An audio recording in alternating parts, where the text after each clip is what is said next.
Selamat datang di channel ini.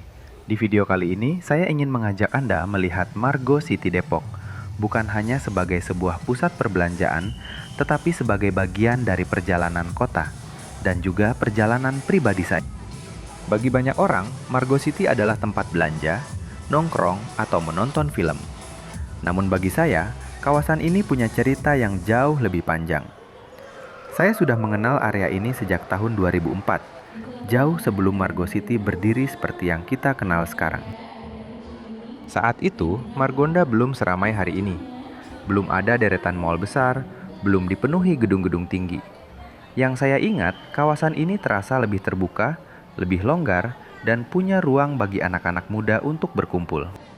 Salah satu yang paling melekat di ingatan saya adalah arena skateboard yang dulu ada di kawasan ini. Tempat itu bukan sekadar arena bermain. Di sanalah banyak anak muda Depok menghabiskan waktu, berlatih, berbagi cerita, dan membangun komunitas. Margonda saat itu punya suasana yang berbeda, lebih santai, lebih apa adanya. Beberapa tahun kemudian, saya mulai melihat perubahan besar terjadi. Lahan-lahan mulai ditata ulang, pembangunan dimulai, dan akhirnya Margo City resmi dibuka pada tahun 2006. Mall ini dibangun oleh PT Puridibia Property, bagian dari Jarum Group, dan langsung menjadi pusat perhatian di Depok. Bagi saya pribadi, perubahan itu terasa sangat nyata. Tempat yang dulu saya kenal sebagai ruang terbuka dan arena skateboard, perlahan berubah menjadi bangunan modern. Ada rasa kagum melihat kemajuan, tapi juga ada sedikit rasa kehilangan terhadap suasana lama yang pelan-pelan menghilang. Seiring waktu, Margo City terus berkembang. Tenan bertambah, bangunan diperluas, konsep diperbarui. Kini, Margo City bukan hanya mall, tapi kompleks terpadu dengan restoran, bioskop, dan hotel. Ia menjadi titik temu berbagai lapisan masyarakat Depok. Namun yang menarik, di balik kemodernannya, kawasan ini menyimpan sejarah yang jauh lebih tua. Di sekitar area Margo City pernah berdiri rumah Pondok Cina, sebuah bangunan bersejarah dari abad ke-19.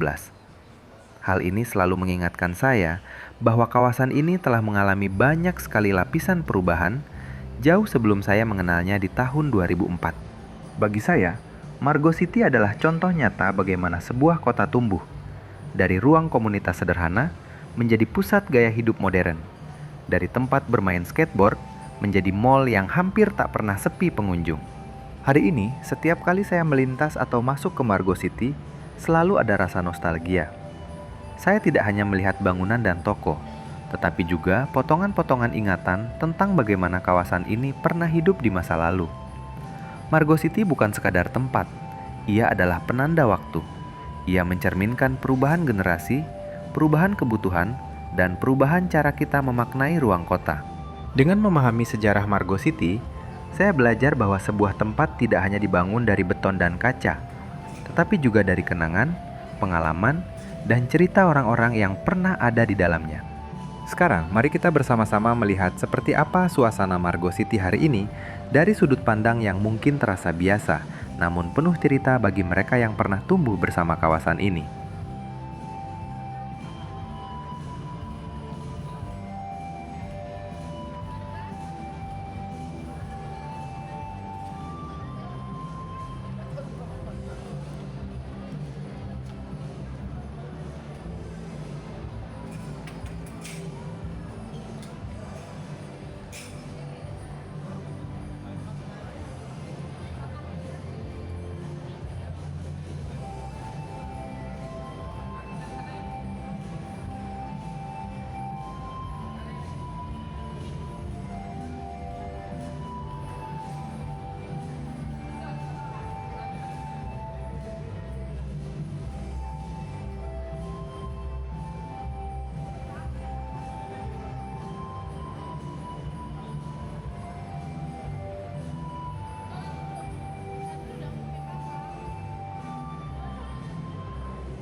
Terima kasih sudah menonton video ini. Jika Anda punya kenangan sendiri tentang Margonda atau Margo City di masa lalu, silahkan tuliskan di kolom komentar. Jangan lupa untuk like, share, dan subscribe agar kita bisa terus berbagi cerita dan sejarah menarik lainnya. Sampai jumpa di video berikutnya.